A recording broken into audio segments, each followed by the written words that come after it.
This is Chad Toyne with a Tuesday, October 28 Market Minute from Trader PhD Ag Marketing. New price targets for you after we had 3 overhead price targets get hit on Monday and another 4 getting hit here so far today. No change in corn. Old crop 25 stays December 25 at 437. New crop 26 stays December 26 at 470. Soybeans. Old crop 25 new target January at 1136. New crop 26 new target November 26 at 1132. Chicago SRW wheat, old crop 25, new target December at 566. New crop 26, new target July at $6 even. KCHRW wheat, old crop 25, new target December at 556. New crop 26, new target July at 597. Minneapolis HRS wheat, old crop 25 now December at 571. New crop 26, new target September at 662. Cotton, old crop 25 now December 25 at 66.50. New crop 26 now December 26 at 69.43. Trade deal talks have woke the grain markets up. A framework for a trade deal with China has been announced. Soybeans were specifically mentioned. We've got new highs in the soybean market stretching back over 12 months on the January chart. Right off the bat on Sunday night, the overnight market before Monday's trade, we had an old crop target hit in soybeans triggering a sell signal. Later Monday morning, our new crop target was hit, and then our old crop KC wheat target was hit. But the fun didn't stop there. Here today, we had overnight session touch off 3 additional overhead targets. So now we had sell signals for old crop Chicago wheat, new crop Chicago wheat, and old crop Minneapolis wheat. Our last target was hit during the day session this morning for new crop Minneapolis wheat. Folks, that's 7 sell signals at prices that likely seemed way too far out of reach for you guys, and you're glad that you stuck it out. 2 things. Number 1, stay on top of your price targets. Best to have them sitting as resting orders with your co-op or grain merchandiser. And number 2, hedge anything unpriced if you likely have risk that you don't want to stomach on your own. If you need help and you want to see what our consultations are all about with our own Nick Lawrence and have a chat about effective hedging strategies to protect your downside, just text back the word hedge and we can get back in touch with you. We've got surging prices in soybeans, new life in wheat, and a nice rally back to old highs in corn.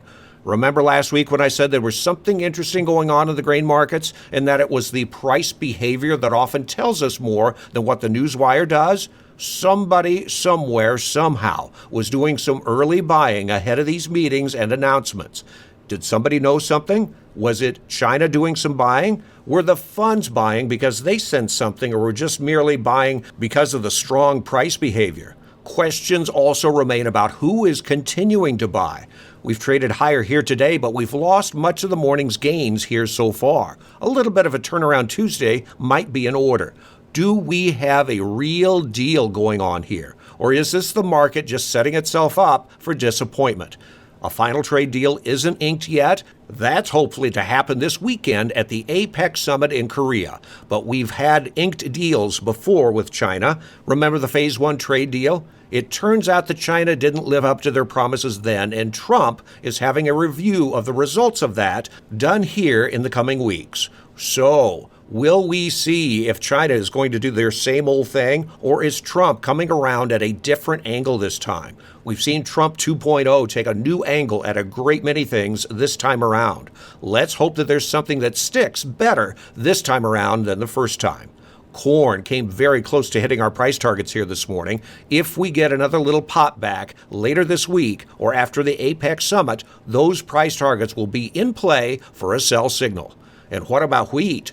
Does this new surge put a cap on this slow bleed downtrend? Let's hope so. And a word about soybean meal. We are glad that we got a couple of bookings of soybean meal for feed here ahead of this soybean surge.